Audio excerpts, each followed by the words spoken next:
It got into his cousin's barn, and they thought maybe it was a rodent tearing stuff up. They had no idea. They had never seen it. And so he put some poison out, and then this is what he got. Says he's never seen anything like it. He points out the unusual features commonly associated with the mythical beast known as the chupacabra.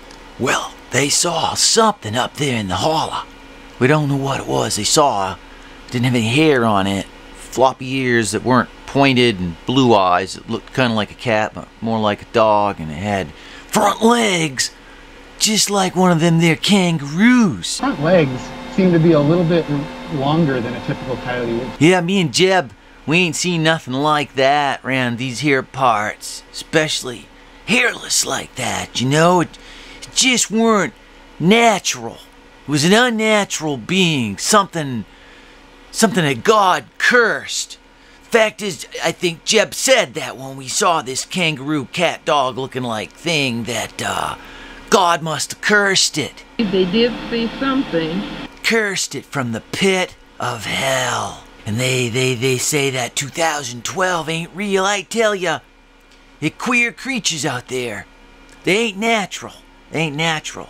They got some of those big Asian carp here. Walked on two legs like a man, but was covered in fur, you know, like an animal.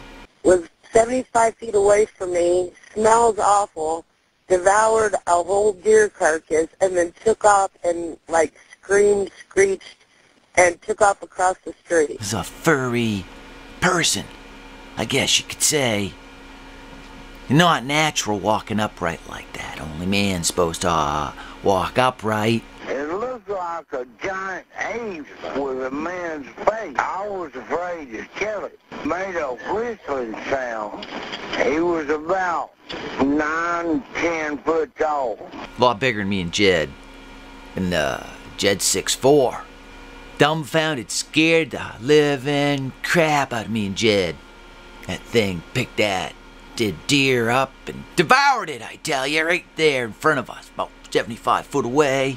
And that thing run right down Route 8 towards the intersection, you know, by the water tower.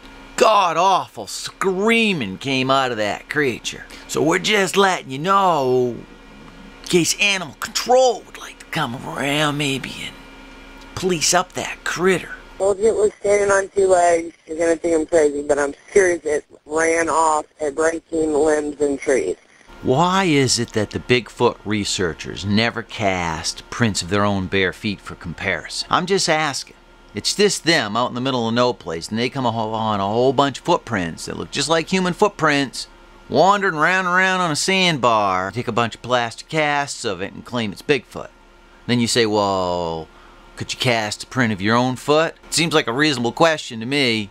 Usually ignored. I've yet to see a researcher that goes out and is bringing back a whole pile of Bigfoot footprints that is willing to provide a plaster cast of their own bare feet. Kind of screech howled, and I just saw this freaky, scary, very large creature devour a deer and run off across the road. Well, you see, me and Bill Bob were down there in the holler, and we saw this god-awful thing, Bigfoot.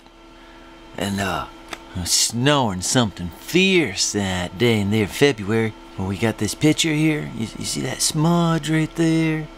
That'd be Bigfoot. Clear as day. An inquirer is looking into this. He moves so fast.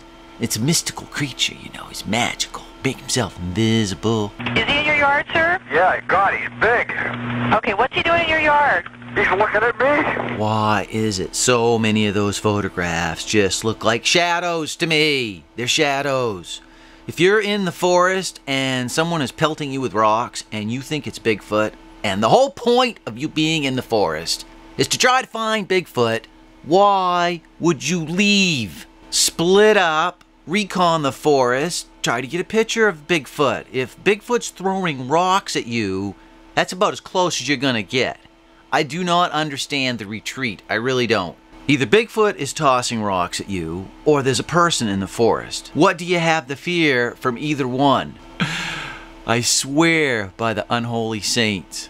Now, Mary Green from Tennessee, who is promoted as one of the contactees, if you will, of Bigfoot, claims to have been able to communicate with a family of Bigfoot that lived behind her house or shack or trailer or whatever. And they would come by once in a while to get garlic for insect control. And during one of these encounters, she pulled some hairs off from Bigfoot. Now, she has no pictures of Bigfoot, even though she was face to face to him. No, all her pictures are these blurry little shadows off in the forest or in her basement. I'm telling you, it reads like something from Addams Family. One of the strangest aspects, I suppose, of many Bigfoot sightings is the reporting or conjunction with flying saucers and big black mountain lions. To my knowledge, there's never been a documented case of a melanistic mountain lion. A melanistic would be all very dark pigmented. I don't believe there's ever been a report of an albino either, but you will have numerous reports of people claiming to have seen Bigfoot with a giant black pet cat, often followed by a flying saucer. Now, I'm not saying these people are drinking or on drugs. What is with all the 911 calls about Bigfoot? The most convincing thing about the 911 calls is the fear in some of these people's voices. You've got to be seriously scared to risk ridicule by calling 911, reporting Bigfoot in your yard. Now, the most convincing video footage, of course, is the Patterson video, which I believe was taken in 1967 in Bluff Creek, California. And there has been tons of digital analysis done on this video, and it has yet to be debunked. A lot of people have tried to debunk it. A lot of people have claimed they've debunked it. No one's really debunked it. The big gaping marring hole for me is, why is this the only good video? Where are the remains? Why are these researchers not willing to cast their own footprints? And how come when you're out in the forest and Bigfoot starts throwing rocks at you, you retreat? Next up, aliens. And I hate to break it to this guy, but his Chupacabra, goat sucking whatever the heck it is a coyote. A naked coyote. A mangy, hairless coyote. This guy's a taxidermist. I suspect he knows it's a coyote and is more interested in fame and fortune by claiming it's some mystical creature. The majority of unknown creatures turn out being some known hairless version. And for some strange reason, people fail to understand when there's no hair on a critter. It looks different! Just look at those weird hairless cats people are fond of. Sphinx cats, I think they're called.